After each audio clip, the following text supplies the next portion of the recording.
Madame, monsieur, bonjour et bonne année à tous. Bienvenue sur DJFM pour la première émission de cette année 2023 de Paroles de politique.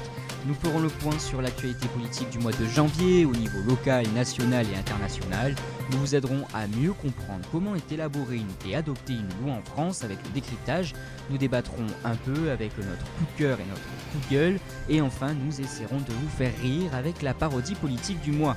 Avec moi autour de la table pour vous accompagner pendant cette émission, Mylène Dufour et Théo Schumer. Bonjour à vous deux. Sans plus tarder, je fais le point avec vous sur l'actualité politique locale du mois de janvier.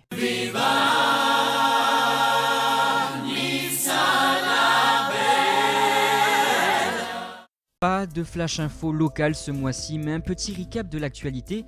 En ce début 2023, l'heure est au vœu pour tous les politiques du département. De Christian Estrosi en passant par Éric Ciotti, l'ensemble des maires ou encore députés, tous les élus locaux formulent leurs vœux aux citoyens. À côté de ça, on a pu voir à Nice différentes personnalités, en commençant par Didier Deschamps ou encore Brigitte Macron. À l'occasion du lancement de la campagne des pièges jaunes, la première dame et le sélectionneur de l'équipe de France de football ont fait escale à Nice, un moment qui a particulièrement été marqué par la première réaction de Didier Deschamps sur l'affaire Le Gret. Mais encore, on a pu voir l'ancien porte-parole du gouvernement, désormais ministre Gabriel Attal, faire un petit coucou dans la belle ville niçoise afin d'admirer le grand projet de revégétalisation avec la coulée verte, un projet qui fait d'ailleurs polémique ces temps-ci, mais qui est salué par le ministre et les élus de la majorité.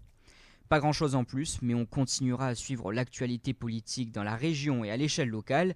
Tout de suite, le Flash Info National avec Mylène Dufour. Bonjour Mylène.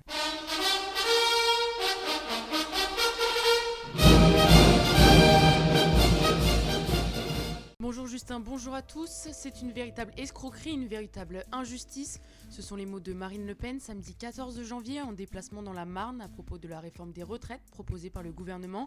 Les 8 fédérations syndicales, quant à elles, ont collaboré et ont appelé à la grève le jeudi 19 janvier, une première depuis 12 ans.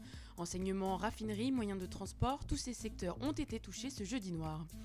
Nouveau visage pour le PS ou pas, jeudi 12 janvier a eu lieu le premier tour des élections du premier secrétaire du Parti Socialiste. Le député de Seine-et-Marne, Olivier Faure, est arrivé en tête des votes des militants avec près de 50% des voix. Le premier secrétaire sortant a affronté Nicolas Mayer-Rossignol lors du second tour le jeudi 19 janvier. Le retour d'Adrien Quatennens à l'Assemblée nationale dérange. En septembre dernier, la décision de justice est tombée. Le député de la France Insoumise, jusqu'alors écarté de la Chambre basse et de son parti, écope de 4 mois de prison avec sursis pour violence sur son ex-femme. La procédure judiciaire étant depuis achevée, Adrien Quatennens a effectué son retour à l'Assemblée nationale en tant que député non inscrit le mercredi 11 janvier. Un retour qui ne fait pas l'unanimité, même au sein de la NUPES, l'alliance des partis de gauche dont fait partie la France Insoumise. Fabien Roussel, leader du Parti communiste et membre de la NUPES, s'est exprimé à ce sujet. Ce que nous défendons en tant que Parti communiste français et en tant que secrétaire national, je vous redis quelle serait notre position en tel cas. Nous n'accepterions pas qu'un député condamné pour violence conjugale siège au sein d'un de nos groupes, comme nous ne soutiendrons pas de candidats condamnés pour de telles violences. Une solution aux factures d'électricité trop hautes, les boulangers, bouchers et autres artisans pourront renégocier des contrats excessifs avec leurs fournisseurs d'énergie, a indiqué début janvier Emmanuel Macron lors de la traditionnelle galette des rois à l'Elysée. Les marchands d'électricité seront reçus dans les plus brefs délais pour mettre en œuvre cette mesure afin d'aider les TPE à régler leurs factures, a promis le président de la République. La fin des trottinettes électriques à Paris, la maire de la capitale Anne Hidalgo appelle aux urnes les Parisiens le 2 avril prochain. Ce référendum simplifié portera sur l'arrêt ou non des trottinettes électriques en libre service à Paris. Entre accidents, mauvais partage des trottoirs avec les piétons et coûts environnementaux, la question du réel bénéfice de ces deux roues électriques se pose. Anne Hidalgo se dit prête à l'arrêt de ces trottinettes en libre service mais respectera le vote des Parisiens. Merci beaucoup Mylène. Le mois dernier, nous avons parlé de la motion de censure. Cette fois-ci, je vais vous aider à comprendre comment une loi finit par être adoptée en France. C'est tout de suite après le jingle.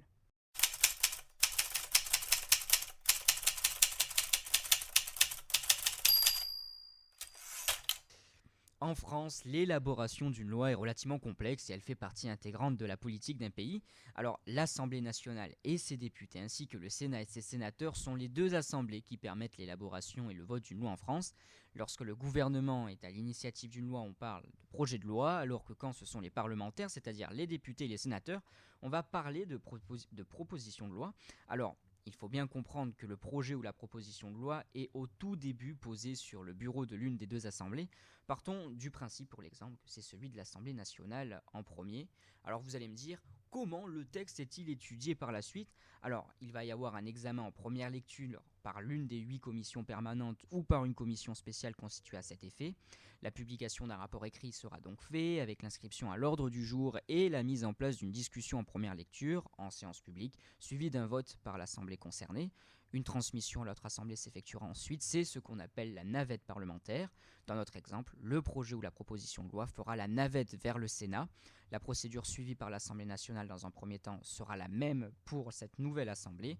Pour que le texte soit alors adopté, il faut un accord total entre les deux assemblées, une nouvelle fois, c'est-à-dire qu'aucun amendement, donc qu'aucune modification du texte n'ait été effectuée. À défaut d'accord après une première lecture, le texte sera à nouveau transmis à la première assemblée, donc l'Assemblée nationale dans notre situation. La même procédure s'effectuera dans le même ordre, on parlera de deuxième lecture avec une poursuite de la navette. À l'issue de cette deuxième lecture par l'Assemblée nationale et le Sénat, 2 hypothèses vont donc s'ouvrir à nous. Mais quelles sont-elles ? La première, c'est que le texte définitif est adopté dans les mêmes termes par les deux assemblées. Il pourra alors être promulgué par le président de la République dans un délai de 15 jours.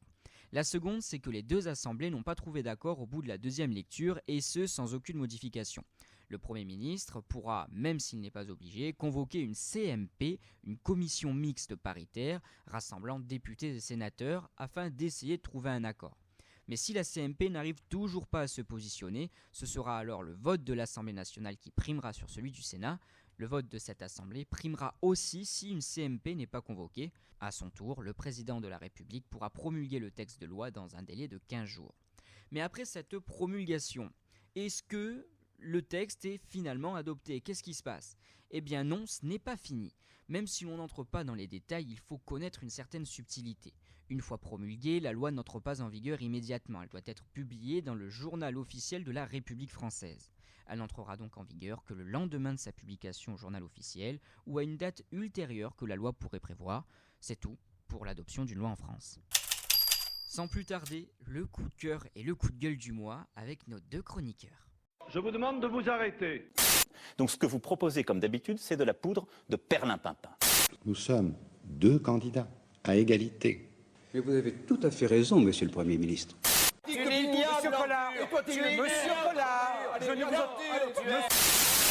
C'est parti, le coup de cœur, c'est avec vous Mylène. Et oui, Justin, mon coup de cœur du mois, c'est la présence de Brigitte Macron, présidente de la Fondation des Hôpitaux de Paris, lors du lancement de l'opération Piège jaune à Nice, le mercredi 11 janvier, en présence de Christian Estrosi, le maire de la ville, et de Didier Deschamps, le parrain de cette édition 2023.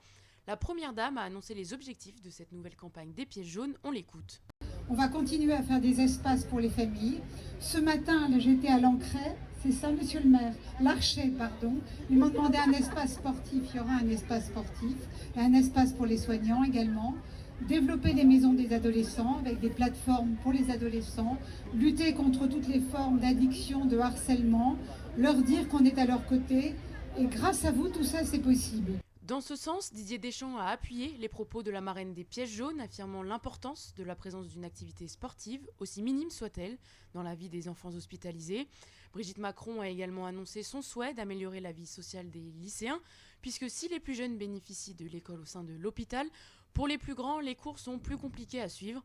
La présidente de la Fondation des Hôpitaux de Paris promet le paiement de connexions internet et de casques grâce au don des pièges jaunes. Ce matériel servira ainsi pour des cours en visioconférence grâce à des robots que le ministère de l'Éducation nationale devrait mettre en place. En attendant, Brigitte Macron a continué de parcourir la France en compagnie du parrain de cette 34e édition, Didier Deschamps. Tous deux étaient par exemple présents le lundi 16 janvier au Mans en compagnie du comédien Boudère pour visiter la Maison des Adolescents, un établissement réunissant entre autres psychologues et éducateurs spécialisés afin d'accompagner au mieux les jeunes Sarthois. La première dame et le sélectionneur de l'équipe de France de football ont continué leur tour de l'Hexagone en se rendant notamment à Nancy, Lyon ou encore Paris où un grand concert a été organisé le mercredi 25 janvier. Et enfin à Lille le 4 février aura lieu la clôture de cette opération des pièges jaunes de 2023. Est-ce une bonne chose que la première dame prenne un réel rôle dans une politique sociale, Théo? Est-elle à sa place? Écoutez Justin, je dirais que oui, certaines personnes voient la première dame comme la mère du peuple et le propre d'une mère est qu'elle a des enfants qui la regardent, prennent exemple sur elle. Ici, l'exemple à suivre est la mobilisation pour la bonne cause. Et paraît-il que ça fonctionne, les gens jouent le jeu, même si bien sûr certains ne sont pas convaincus par la présence de la première dame dans l'opération Piège jaune. Théo, vous êtes en charge du coup de gueule du mois et cela concerne l'agrandissement de la coulée verte et la destruction future de l'Acropolis à Nice. Vous nous en dites plus.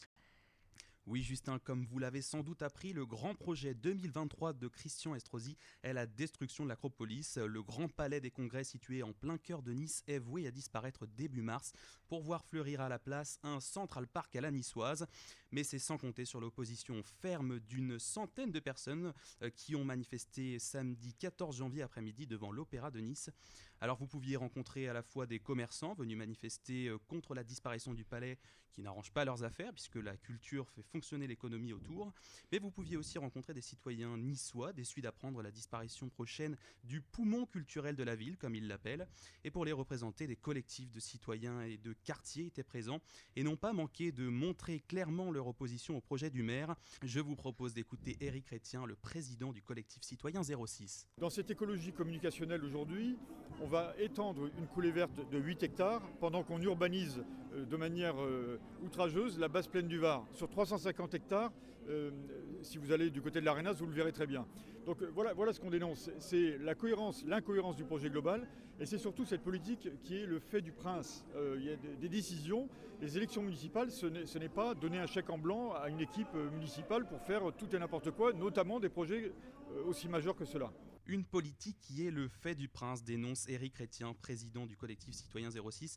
Voilà l'état d'esprit qui régnait samedi 14 janvier dans cette manifestation. Les opposants au projet dénoncent en effet une décision menée sans concertation. Quoi qu'il en soit, pour l'heure, les salariés de l'Acropolis sont parvenus à obtenir un délai de la part de la justice pour permettre justement de négocier avec la mairie.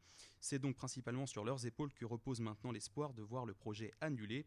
Et la mairie a jusqu'au 28 février pour revoir sa copie. C'est un projet qui ne fait pas l'unanimité, c'est certain, mais est-ce malgré tout une bonne chose, Mylène? Alors c'est un sujet qui fait débat, Justin, c'est certain, puisque les intermittents du spectacle se retrouvent sans lieu pour pouvoir effectuer leur représentation, et on peut comprendre leur colère et leur inquiétude, mais peut-on vraiment rejeter ce projet dans une ville urbaine comme Nice, où les terrains de verdure sont très peu présents? Cela pourrait ne pas faire de mal d'en rajouter encore un peu avec l'agrandissement de cette coulée verte. C'est en tout cas ce que pensent ceux qui soutiennent ce projet de destruction de l'Acropolis. On continuera de suivre l'évolution de cette affaire dans les prochains mois et peut-être même dans les prochaines années. Tout de suite, le Flash Info International avec Théo Schumer.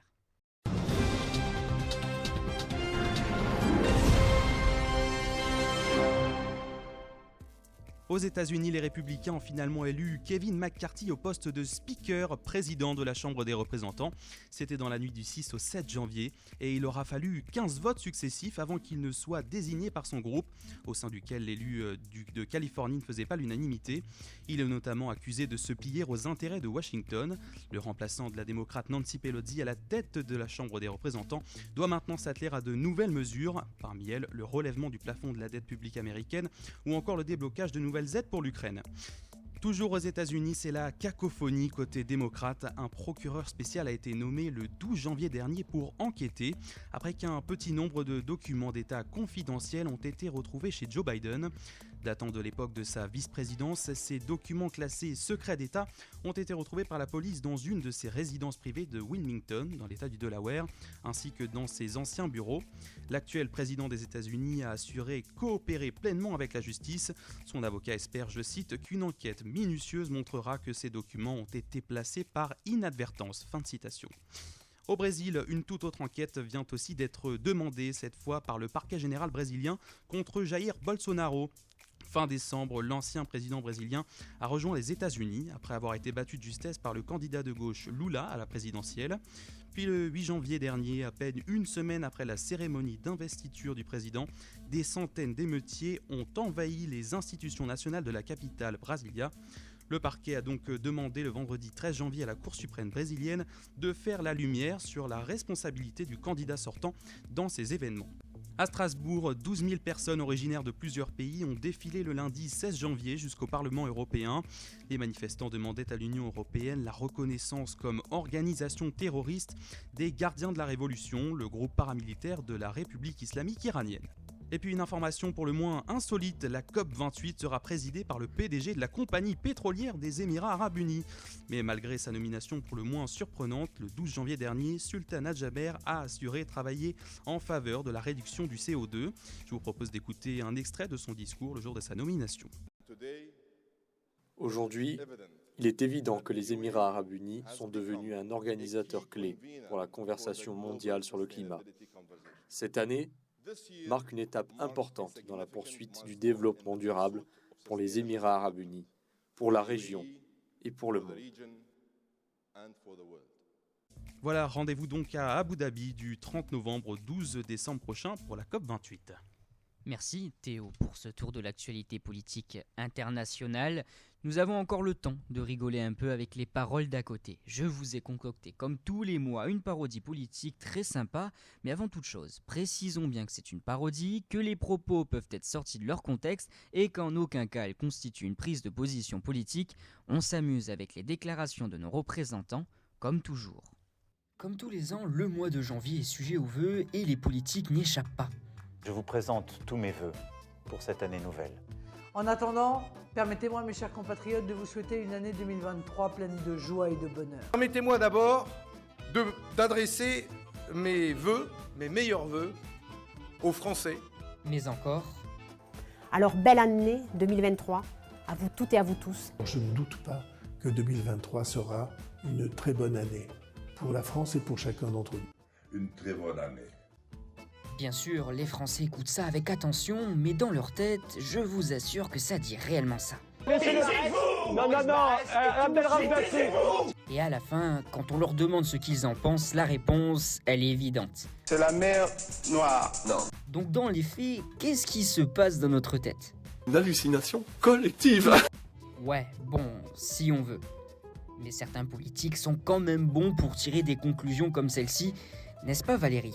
Comme Marine Le Pen est bretonne, j'imagine qu'elle aime le 4 quarts et elle va en bouffer beaucoup. C'est tiré par les cheveux quand même. Niveau résolution, on recommence comme chaque début d'année et il faudrait peut-être commencer par mettre un peu plus d'amour dans la politique. Venant de vous, je trouve ça séduisant. Bon, qu'on soit d'accord, l'amour en politique cache bien souvent des choses. Les grenades, ça, hop, les grenades dans la gueule. C'est en gros aimer pour mieux éclater quoi. La deuxième résolution, c'est s'alimenter mieux. Alors ça compte pour tout le monde, même les politiques, et je pense que Nicolas Sarkozy a une solution. Double ration de frites. Jean-Luc Mélenchon, vous ne semblez pas d'accord. Et il manquerait plus que ça. Bon, il est vrai que les frites à longueur de journée, ce n'est pas très bon pour prendre du muscle. Enfin bon, bref. En dernière résolution, je vous souhaite à tous pour 2023, oui, vous Français, de partir aux Caraïbes cette année en avion. Parce que si vous ne saviez pas, on a découvert un truc. Vous savez, le gros avantage d'un avion, c'est que ça vole. Voilà, je pense qu'on a fait le tour. Et n'oubliez pas, si vous souhaitez perdre du poids, votre nutritionniste préféré, Jacques Chirac, vous donne un conseil. Compagnons, mangez des pommes! Allez, bonne année à tous et à la prochaine. C'est déjà la fin de cette édition de Paroles de Politique. Merci à vous deux qui m'avez accompagné tout au long de cette émission. Merci Justin, merci à tous. Merci Justin. Exceptionnellement, nous nous retrouverons au mois de mars, pas d'émission pour le mois de février. Rendez-vous bientôt pour un nouveau numéro de Paroles de Politique. Prenez bien soin de vous et une nouvelle fois, meilleurs vœux à tous.